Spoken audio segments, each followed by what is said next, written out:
Ayun, magandang araw sa ating lahat. Kami ay nandito sa Woodside and meron kaming titingnan ni Mrs. na mga model houses. So, ito ay sa Folsom din. Ito yung first unit. Marlet. Medyo maliit pero let's see. Ito ay single story or bungalow ang tawagin.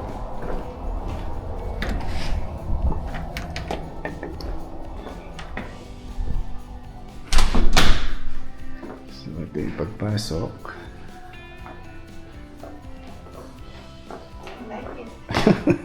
Si Mrs. So itong garage yata. Ha? May mudroom. Kasi meron po ang if ever you have pets, meron silang ganito. Ito yung garage. Pero syempre, office to ngayon. Tapos meron silang ganito. Ano to? Pet? Parang hindi, storage room. Storage room. Para sa mga office. Ganda. Tapos meron. Ganda. Ito yung gusto kong sa bahay. May mudroom na ganito. Tapos meron sila dito storage din. And then, kung meron kang pet, pwede mo siya ditong balawan siguro. Tsaka kung siguro yung bata mo, mga anak mo, ewan ko kung paano magdudumi yung mga bata. Pwede mo ditong balawan, bago sila pumasok ng bahay.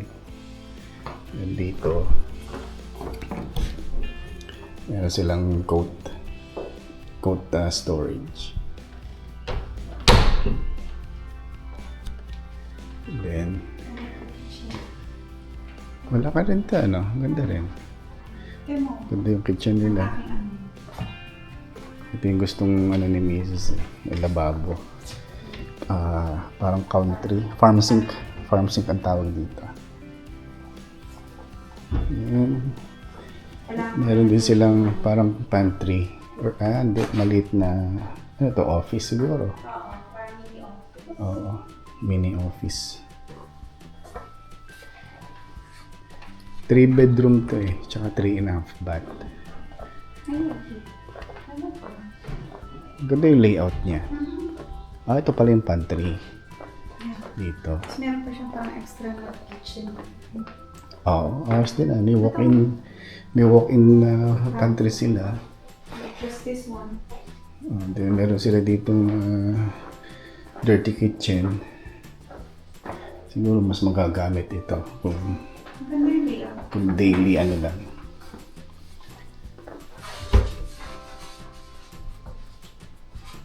Tapos din mo, meron ka pang space for your parang konting mga garden Yeah, sa na side. yung halimbawa parang mga vegetable or something. Ganda siya. Tapos malaki yung And then, ito yung meron siyang tatlo yung entrances niya. ito pa look. Meron silang ganito. Parang, hindi ko lang tawag dito, pero entrances to natin ang kwarto.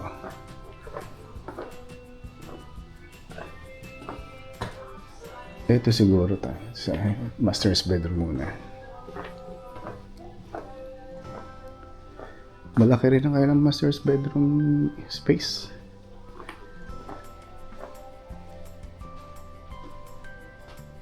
Hindi ko lang alam kung ito yung luxury houses. Pero ito ay Woodside ang builder. Ganda rin, May bathtub sila. Ito. May closet dito. Magkahiwalay yung kailang vanity. Then may walk-in din dito. Ito, pustako. Ito yung toilet.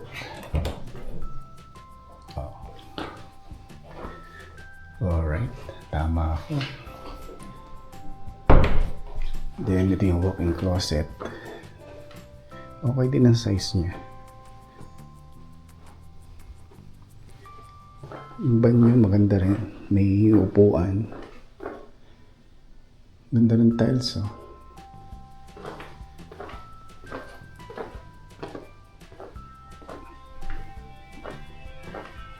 And then, ito ang half bath.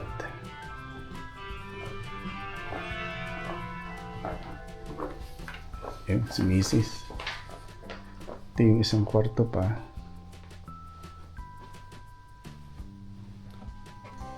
Bawat room mayroong sariling toilet and bath. Then ito yung laundry area. Gusto ko may ganito rin. May wash area dito. Then may mga cabinet din. Okay din eh.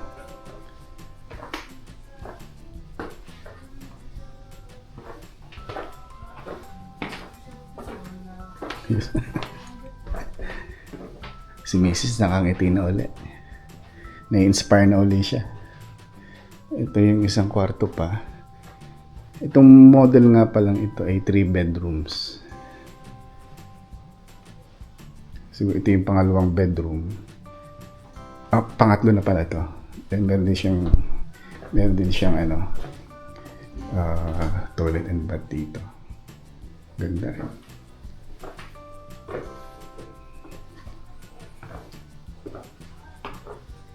Maganda yung bungalow eh. Kasi pagtanda mo na, hindi mo na kailangang umakyat sa hagdanan. Isang level na lang kayo. Ganda. Ganda to.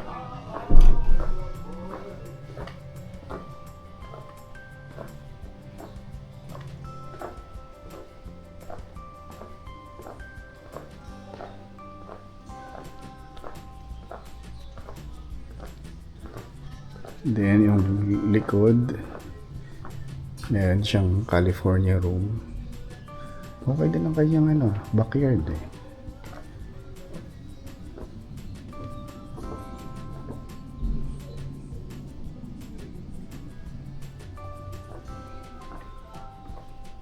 Alright, ganda. Ganda ang design nitong bahay na to. Taas din ang ceiling. Siguro ito mga 20 feet ang ceiling niya.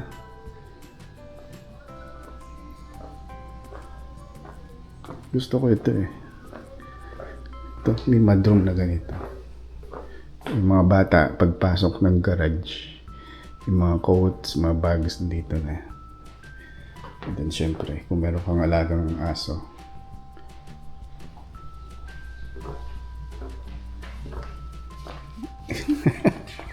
alright. I like it. So itong model house na to, itong mismong model house is $10 na lang.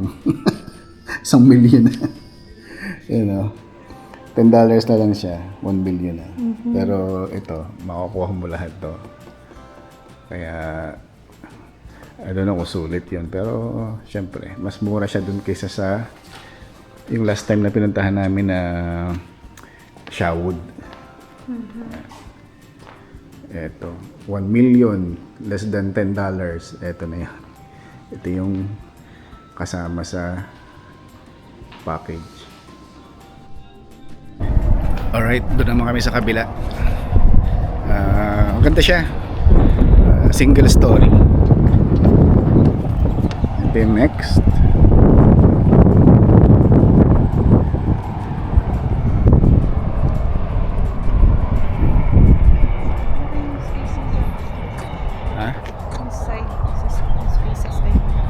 Ito nga pala yung libangan namin ni Mrs. Tumingin ng model house. Yan, ito yung next na yung pupuntahan. 3-car garage. Ang model naman ito is Zephyr. Ito, malaki siya. 3,952 square feet. 5 beds, 4.5 baths, and 3-car garage. Ganda siya. Malaki. So, tingnan natin kung makikita yung pinakabuong harapan ng bahay. So, yun yung isang pinuntahan natin una. Then, ito yung next. Malaki. Hirap isa nito. And then, meron siyang parang pinaka-porch. Check na natin ang loob.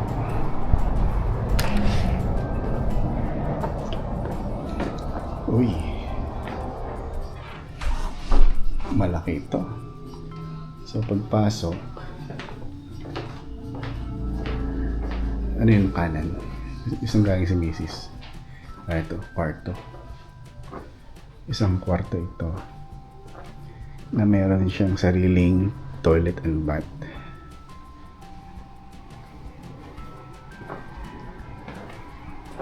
Okay.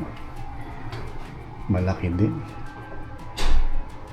Then, ito yung na kwarto sa pinakaharapan ng bahay. Meron din siyang closet niya.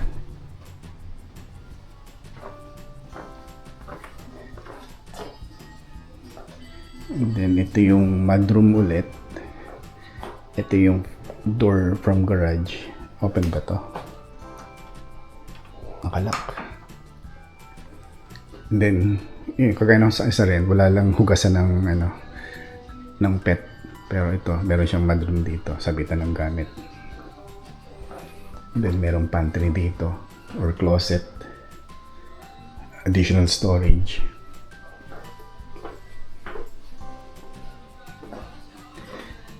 And ito yung half bath powder room. Ganda.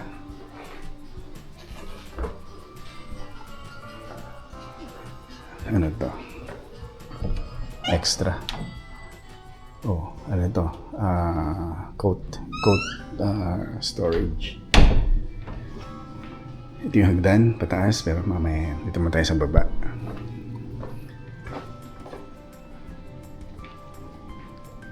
Oh, meron siyang parang pinaka-formal dining area dito. And then, ayun si Mrs. Ito yung living room. Malaki? Yeah, malaki. Malaki siya. Malaki siya, Mar. Matutuwa ka. Siyempre, paglaki ng bahay, paglaki rin ng gamit. Dadami ang gamit mo. And then, ito yung kitchen. Meron silang pantry dito. Malaki yung pantry nila. Ang gandong pa.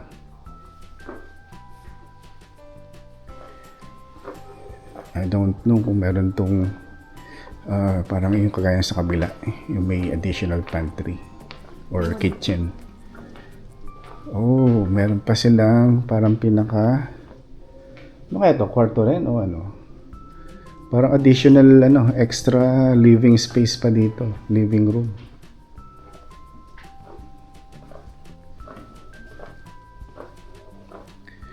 And then, I guess ito isa pang kwarto siguro to, pero convert lang nila na office.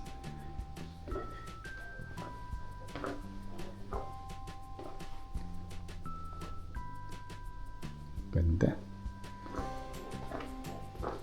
Parang hindi ko gusto yung style nito. Pero anyway, maganda rin siya. Malaki kasi yung floor area niya eh. Hindi ko lang kung kwarto rin yun eh. Siguro pwede rin siya gawin. Convert na lang. Siguro convert lang ng office And check natin ang taas.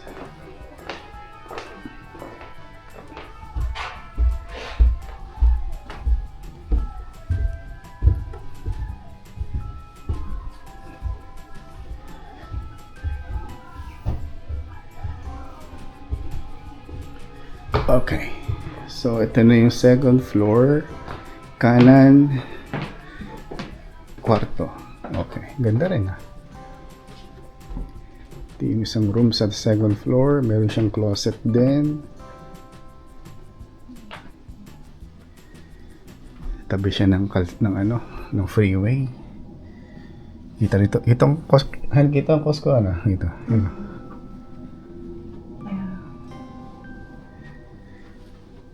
And then, ito yung kanyang toilet and bath. Malaki din.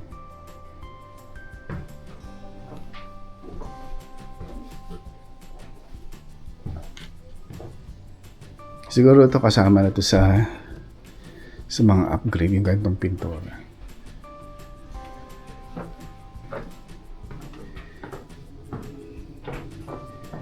Ito yung loft area, parang living room din. Maluwang. Ang dami ng bedrooms. Check natin ito. Oh, ito na yung master's bedroom. Ang laki ah. Ang laki ng kailang master's bedroom.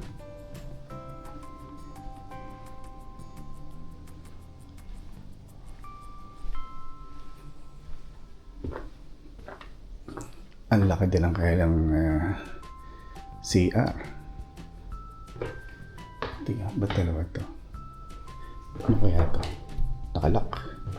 Ito yung shower niya. Ito siguro yung inidoro. Oh, hindi. Ayun, ba't nakalock?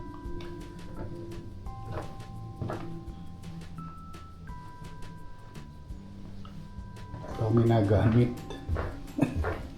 Ito siguro yung toilet.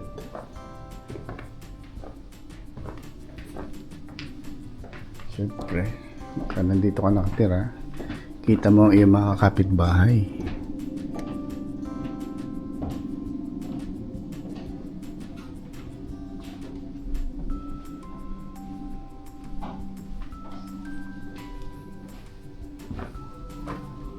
And ito yung laundry. Maganda talaga pag kami ganito.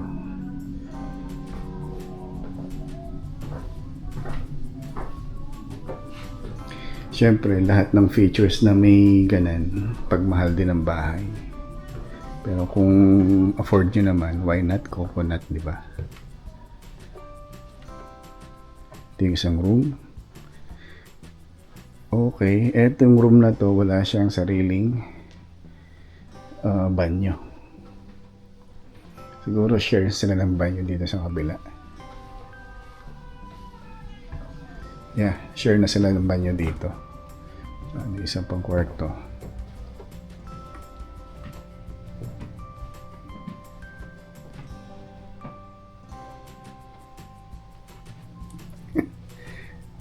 Ano masasabi mo rito? I like it too, pero preferred ko yung isa. Yung isa na. Masyadong malaki to eh, no? Sa Masyadong kanila. maraming bedrooms. Yeah, Hindi kasi naman ito yung common toilet and bath. Saka parang ano eh, dami yung spaces na hindi ganun kagamit Okay eh. siya kung big family. Yeah. Kasi meron ng dalawang rooms sa baba na extra. Maganda siya. Pero malaki masyadong space nito. Pero sabi nga ni Mrs. eh, kung malaki yung family mo, pwede to sa'yo. Pwede na kayo hindi magkita sa buong maghapon. Sa laki. Pero ito hindi ko gusto eh. Siguro pwede itong playroom, ano Han? Pwede siya i-convert sa playroom, ano? Ito. O kaya office. Yeah. So office ito, pagka work from home ka, and then pag pagod ka na magtrabaho, sa playroom ka. Parang monkey. Oo, parang ano na to, entertainment room mo na siguro to. Ganda.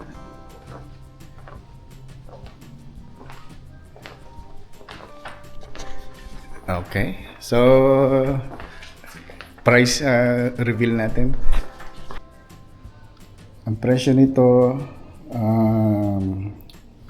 Ito siya, Zephyr. severe. Ayun, $10 na lang uli. 2 million na.